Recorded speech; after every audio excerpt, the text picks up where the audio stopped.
So hello guys, welcome to my next video. আজকে আমরা যাচ্ছি হচ্ছে খুলনা যুব উন্নয়নে যাচ্ছি। তার একটা কারণ, আমাদের যে এক মাসব্যাপী কোর্সটা আমরা করতেছিলাম কৃষি ও হর্টিকালচারের উপরে, সেই কোর্সের আজকে শেষ ক্লাস। এবং আমরা কিছুদিন আগে যে মাশরুমটা চাষ করছিলাম, আমরা আপনাদেরকে যে ভিডিওটা দেখাইছিলাম মাশরুমের, যে আমরা সেগুলো বীজগুলো কিনে এনে আমরা সেখানে প্রস্তুত করে মাশরুমগুলো সেখানে চাষ করছিলাম। আজকে সেটাও দেখব যে আমাদের মাশরুমগুলো কেমন হয়েছে, আসলে মাশরুম থেকে আসলে মাশরুম বের হয়েছে কিনা, বা আমাদের প্রসেসিংটা ঠিক ছিল কিনা। আজকে সেগুলোই দেখব। তো সকাল সকাল বেরিয়ে গাড়িতে উঠে চলে যাচ্ছি আমাদের খুলনা সোনাডাঙ্গা যুব উন্নয়নের অফিসে। তো দেখতে থাকো কী হচ্ছে, আমি পরপর জানাচ্ছি।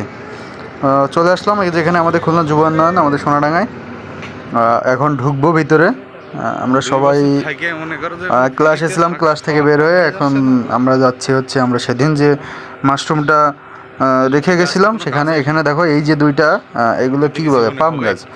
এই গাছগুলো বাংলাদেশে অবশ্য লাগায়, কিন্তু এর আসলে কোনো ফল পাওয়া যায় না। এখানে এর ভিতরে অনেক কিছু আছে, আপনারা বিভিন্ন ধরনের গাছ, ফুল গাছ, ফল গাছ দেখতে পাবেন। এপাশে স্যাররা সবজি লাগিয়েছেন, এখানে নারকেল গাছ আছে, এপাশে হাঁস মুরগির খামার আছে। তো আগে আমরা যাব হচ্ছে আমাদের মাশরুমের কাছে, দেখা যাক মাশরুমটা কেমন হয়েছে। এর ভিতরে মাঠ আছে, এখানে ভলিবল খেলি, এখানে ভলিবল খেলা হয়। আমাদের টুর্নামেন্ট আছে আগামী দিন বিকালে। এটা এই যে গাছটা দেখতে পাচ্ছেন, এটা হচ্ছে তেজপাতা গাছ। এই তেজপাতা যেটা আমরা তরকারিতে খাই। সামনে দেখুন গাছে অনেক আমও ধরেছে, বড় বড় অনেক ভালো সুস্বাদু আম এগুলো। এখন আমরা যাচ্ছি এই যে মাশরুমের ভিতরে, এখানে আমরা চলে আসলাম। আমরা সকলে আসছি এখানে। আমাদের ক্লাসের আজকে উপস্থিত ছিল প্রায় 20 জন, যেহেতু শেষ ক্লাস, কেউ আছে কেউ নাই, আগামী দিন পরীক্ষা আছে। এই যে মাশরুমটা দেখতেছেন, এখানে এই যে মাশরুমের দুই পাশ দিয়ে মাশরুম বের হয়েছে, দুই পাশ দিয়ে কাটছিলাম, দুই পাশ দিয়ে মাশরুম বের হয়েছে। এখানে 30টার মতো লাগাইছিলাম আমরা, সেখান থেকে 7টা এখনও কোনো মাশরুম আসেনি। মানে আসছে মোটামুটি 2-1টা ঠেলে ঠেলে বের হচ্ছে। আনুমানিক 5টাই টোটালি কোনো মাশরুম আসেনি, কিন্তু বেশ কিছু মাশরুম এসেছে যেগুলো বেশ বড় হয়ে গেছে। দেখুন এই মাশরুমগুলো কত সুন্দর দেখতে হয়েছে। এটা হচ্ছে 5 থেকে 7 দিনের ফসল।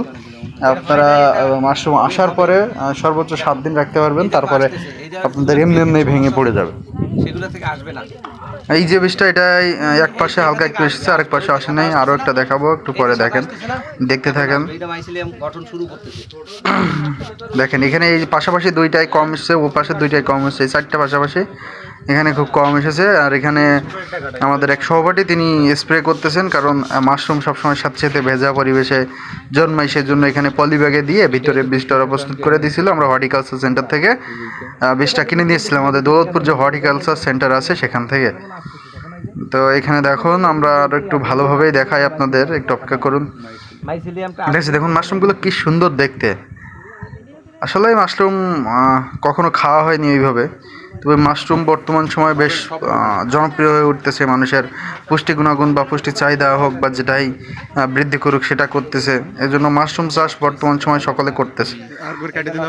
এই যেটা, এটার এক পাশ এপাশ হবে না, কারণ এক পাশ নষ্ট হয়ে গেছে, আরেক পাশ দিয়ে হালকা কিছু বের হয়েছে। এটা যেটা নষ্ট হয়ে গেছে ওইটা কেটে দিলেও হবে না, কারণ আমরা যে সময় বীজ আনছিলাম 5-4টা বীজ এমনিই নষ্ট ছিল, মানে একটু মেয়াদ বেশি আগে হয়ে কিছু আগে পাতানো ছিল, যার কারণে বীজগুলো এমন হয়েছে। দেখুন মাশরুমগুলো কত সুন্দর দেখতে, কিছু কিছু মাশরুম হয়েছে এত সুন্দর দেখতে, আসলে কল্পনা করা যায় না যে এত অল্প দিনে আমরা মাত্র আমরা বুধবার দিন এটা প্রসেসিং করছি, বৃহস্পতিবার গেছে, শুক্র শনি গেছে, তাহলে বুধ বৃহস্পতি শুক্র শনি, আমরা 4 দিন পরে আজকে রবিবার, 5 দিনের দিন আমরা এই সুন্দর মাশরুম এর দেখা পেয়েছি। আর 2 দিন যেতে না যেতেই এই মাশরুমগুলো মানে কাটার জন্য প্রস্তুত হয়ে যাবে।